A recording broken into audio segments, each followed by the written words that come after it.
Today, we're talking with Chris May, Senior Director of Global Sales at Sapien, about growing an innovative AI company.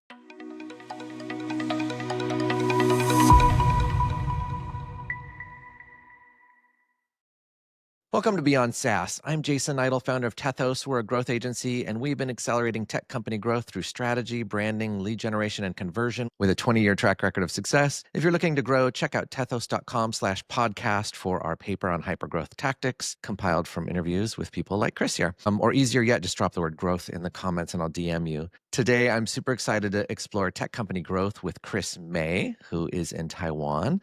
Thank you for joining us. And Chris is Senior Director of Global Sales at Sapien, which empowers organizations to streamline knowledge sharing and team collaboration with human training and gamifying AI. So it looks like they have 80,000 contributors around the world helping to classify, fine-tune, test, and train AI models. And I want to hear about this because it's such an interesting merger of machine and human.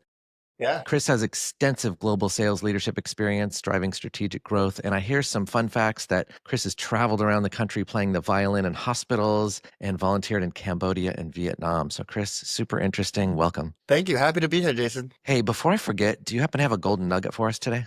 Yeah. My golden nugget for the day is your first 10 customers are worth more than your first 100 hires. Ooh, let me think about that. My first 10 customers are worth more than my 100 hires. How do we get those first 10 customers? By just talking to people. It's as simple as it sounds. I love it. So tell me a little bit about Sapien. Sure. Yeah. So small correction there. We currently have a little bit over 600,000 people on platform. I think in the last 2 or 3 months have had a bunch of influencers on YouTube started posting about us. So personally, I've been in the data labeling space for about 7 to 8 years now, helping large companies, enterprise companies fine tune their models, build models, whatever the case may be. And Sapien is kind of a new way of looking at the problem, the data labeling problem, right? This industry has gone to more of a, we don't like to use the word sweatshop, but you get the idea. You have these like large labeling centers, people kind of earning, suboptimal wages, and working conditions aren't that great. And we want to be able to use blockchain technology to essentially bring traceability and ownership back to the labeler and ultimately reduce overhead so people can work from home, go online, use our platform, label data in a more gamified way so that it's more fun, right? And then, the pay is a little bit higher because you don't have to hire an entire team, management, office space, and so on and so forth. So that's the thesis. Product obviously has shifted tremendously in the last year or so because of how quickly this industry has evolved.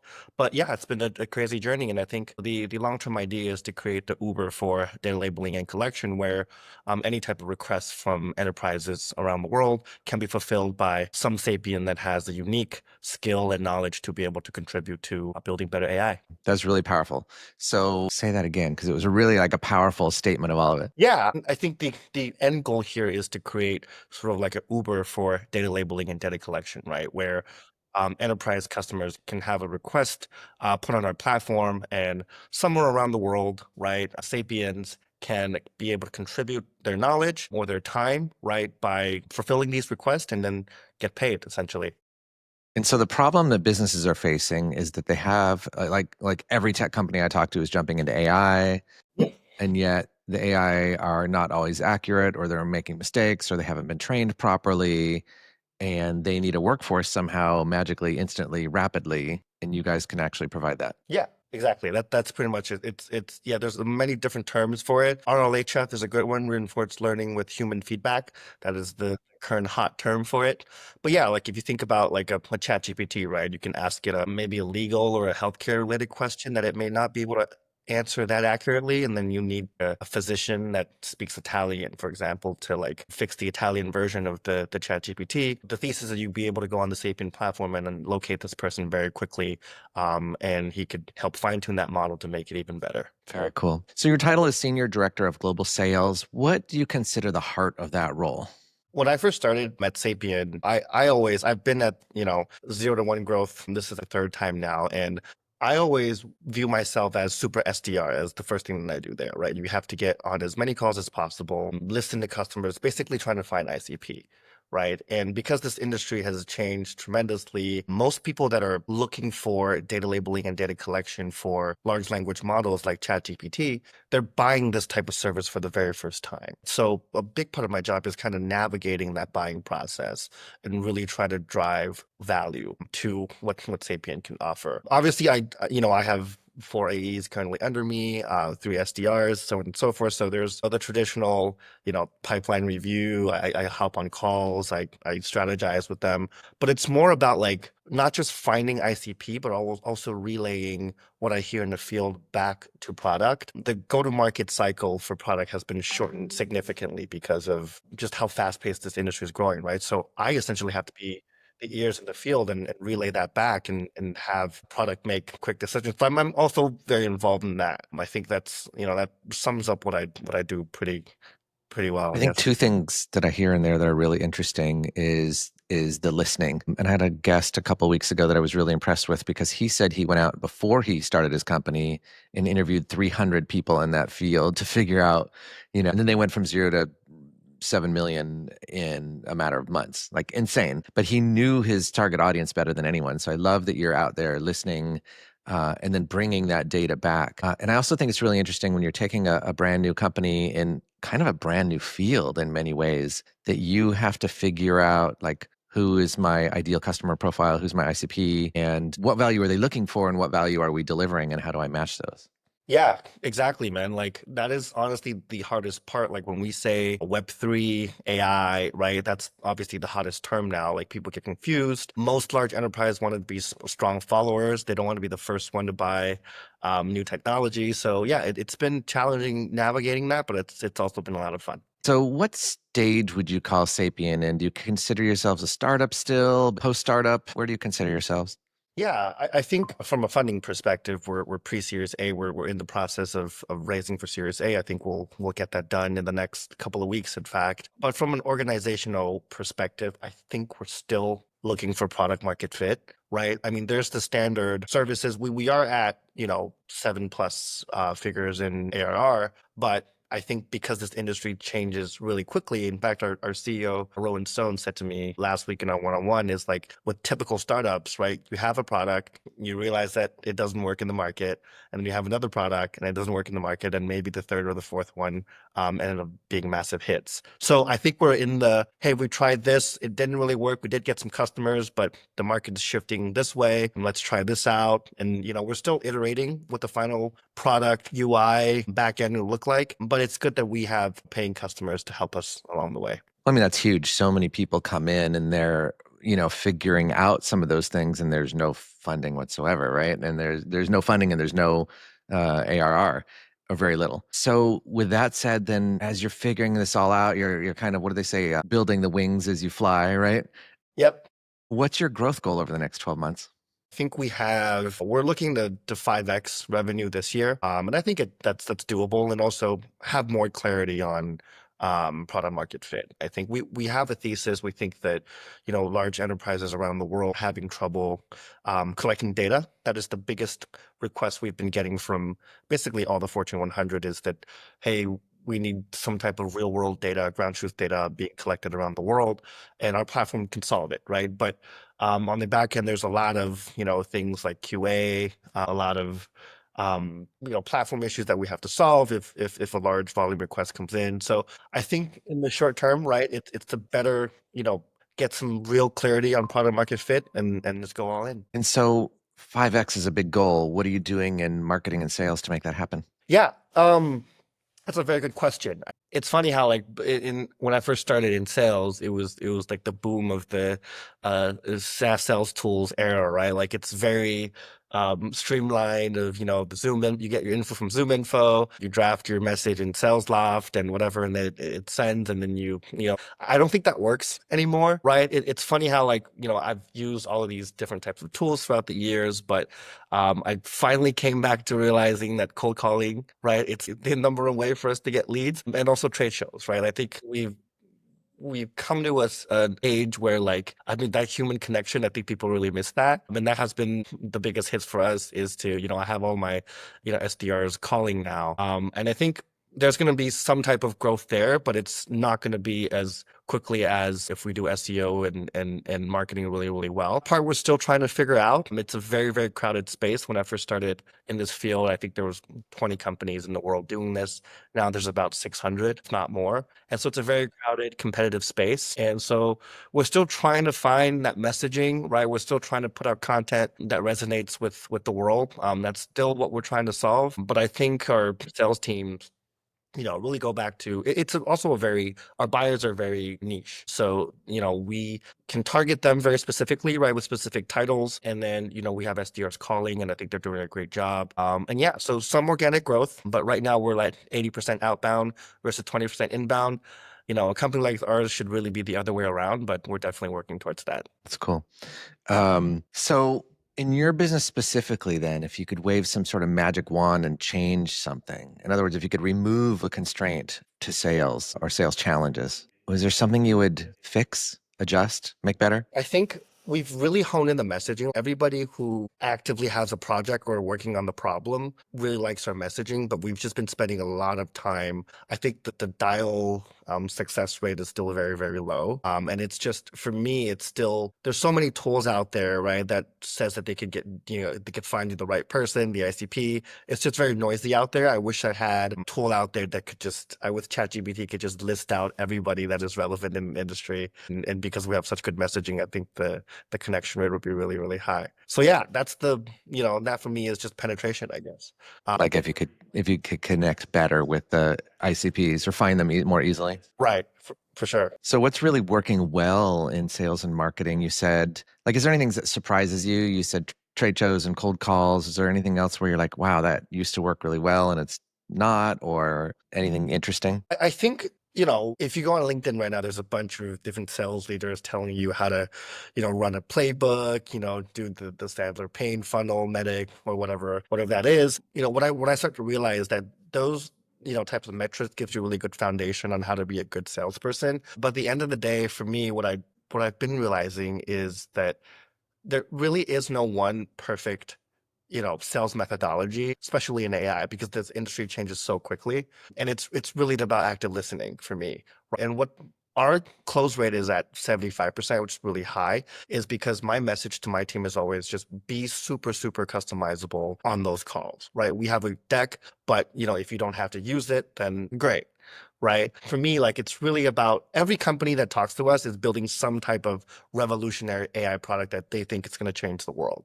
Right. So how do we feed into that? How do we become a consultant to kind of go on that journey with them? I think has resonated really well with customers. And we're in this journey together to figure out how to build the next ChatGPT or DeepSeek. I would like to say I like to hire missionaries, not mercenaries, right? Early hires should care about the mission and be obsessed with learning because it's such a new field. I think experience matters, but I think, curiosity and grit to me matters more. And I think that embodies my sales team pretty well. You were talking about an active listening and not using the deck and being flexible. I had one of my guests say to me that he really asks basically one question when he jumps on a call, and it's, for you, what's the best use of this half hour? What do you need? And I'm like, I love that, because then they're just telling me what they want, and then I just give it to them. And it was such a, it's an easy question, but it's a great thing. Like, what's our best use of this time? Right? What can I help you with? That's fantastic. Yeah, I might use that. That's really good. Yeah. So, do you have any favorite lead gen at the moment? Is there something out there that's like exceptional? We use a tool called Ample Market that I think is pretty good. I think What was it again? it's called Ample Market. I think it's a pretty good tool. There's so many tools out there now, and I know a bunch of like my old sales leaders. They're starting their own thing, and they're all doing some type of AI agent merged together, type sales tool to give you like a one-stop shop, automatically populate messages and things like that. So, I think for me, the tooling, it is what it is, right? It's still about once you get on the phone, once you get a LinkedIn response, how does that messaging come across? I think that's still important. But yeah, Ample Market is what we use now for lead gen, prospecting, and I think it's been working for us. Cool. So we have a lot of C-level listeners and directors of marketing. What do you wish they knew about growing sales? The first thing on my calendar every single day is email a customer. It could be a customer that said no, it could be a current customer, but I have to send one personalized message to a customer every single day. And the reason why I mention that is I think at the end of the day, being disciplined is the single most important quality in a salesperson. It's about repetition, right? It's about, from an SDR's perspective, my mindset should be if I don't get a meeting booked today, I'm not gonna rest until I get one, right? As an AE, there's a million reasons why a deal won't close, but pipeline is everything, right? If you work hard, you will have enough pipeline. Obviously, given that there's some sort of product market fit. But from a leadership perspective, it's just, am I keeping my AEs? Are they making enough calls? Are they getting enough discovery calls? Are they checking all the boxes when they're doing their deal follow-ups, their joint execution plans and things like that, right? Like I'm a big believer in the best salespeople are the most disciplined salespeople. And it's not easy, right? It's not easy making 100 phone calls a day and getting rejected, 99 times. It's not very easy. It's like, if you don't hit your number in 2 quarters, most likely you get put on a PIP, right? So it's not very easy to be, salesperson, especially in this day and age. SaaS sales is uber competitive, but I am a big believer that, if you stay disciplined, you really win. So you talked about how all of your customers are really transforming the world with AI, and you probably have like a really good vantage point when you look at it and you see AI company after AI company after AI company Yeah. that's doing something magical right now. What do we need to know about AI, especially as it relates to growing our companies? Yeah, I think companies now are super hesitant about investing large amounts of money into projects, right? I think before DeepSeek came out, like the standard rate for building a foundation model was like $1 billion, right? And then you have the Walmarts and Targets of the world actually thinking about investing in these types of models. But after DeepSeek came out, we realized that that sort of stuff can solve a lot of different problems very, very easily, right? And that could change, and our industry evolves in months, not years. And so what I would say is just always be on the lookout for the newest tools, right? Do not invest in something that will get you stuck for a very, very long time. There are a lot of AI agents out there, and the companies that are win are the ones that are very knowledgeable about what the market's out there and can be like a system integrator of some sorts of combining all the resources out there. And that's also what the Sapien thesis is, right? Like whenever customers come to us with like a labeling or a collection problem, instead of investing in a tool and pay a couple $100,000 for a labeling tool, we believe that we can build on top of a lot of open source stuff that's out there that's already pretty good, and essentially pass on the savings to the customers. I think that is our part of our thesis as well. And I think for execs that are looking into investing in AI, that's also one of the things that I think they should be looking at is that there's so many resources out there, so many AI companies that are popping up that's actually delivering enterprise level value, but they're just not being seen, for whatever reason. Cool. So everything feels pretty turbulent right now, right? As you mentioned, AI is changing every minute, literally. And new technologies come out, and it was $1 billion a few months ago to get a model, and now it's what was this deep sea 7 million or something like that, like some Exactly. Yeah. tiny amount comparatively speaking. And then on top of that, the world seems to have all sorts of economic turbulence. Yesterday as we filmed this, the world got hit with a round of tariffs. So what do you see in the road ahead, and how are you going to deal with that? How do you keep growing your company in turbulent waters? Yeah. But like I said earlier, right? Like we as sales teams are the eyes and ears in the field. And whatever information we get, that has to be relayed to product, to marketing, to senior leadership immediately to be able to navigate the waters. Let me give you an example, right? Like we were in the middle of fundraising and then DeepSeek announced, and all of the VC were like, wait, let's just stop everything and reevaluate how we look at AI companies. Right. So it's very scary, but I look at it as an opportunity for companies like us to have a new chance to compete with the industry giants, right? Like the Scales, the Appens of the world in our space. Whenever there's like a big shift in this industry dynamic, which seems to happen every couple of months now in our space, it really gives us an opportunity because we're so small to be nimble and reposition ourselves, right? Like traditionally, data labeling is done efficiently with very large centralized teams.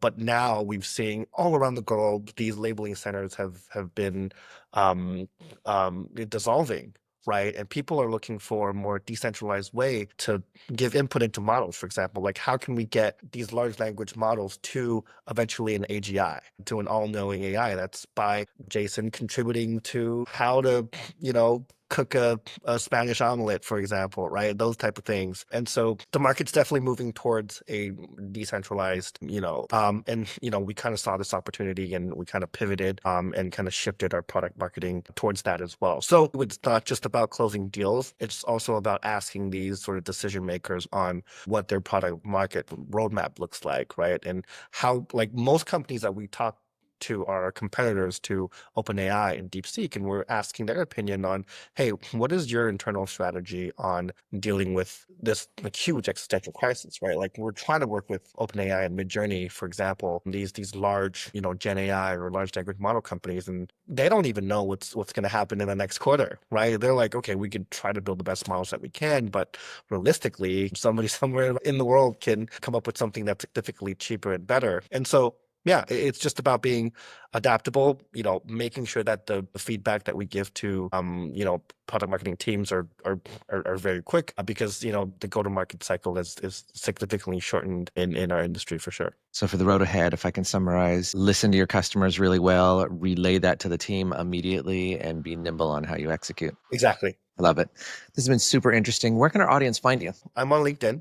You can find us on Sapien.io. And if anybody wants to sort of be on our platform, play the game, just type in game.sapien.io. You can already go online, label some data, maybe take a picture or do a translation and earn some crypto, earn some USDC, earn some points, play a game. And if you're interested in talking to me more about AI, you can find me LinkedIn, basically at Chris May. Sounds really fun. And for you listeners out there, that's Sapien, SAPIEN.io or game.sapien.io, which that sounds fun. I'm going to check that out. Yeah. And it's Chris May at Sapien. He's on LinkedIn. Chris, thank you so much for being on Beyond SaaS. For leaders in mid-stage tech looking to grow, we drop episodes twice a week on Tuesdays and Thursdays. And you can find me, Jason Niedle, at tethos.com, where you can also grab our free report on how to grow your tech company. And that's at tethos.com/podcast. Of course, drop any questions for me or for future guests and comments. We appreciate that. And don't forget to share if this gave you some value today. Until next time, this is Beyond SaaS.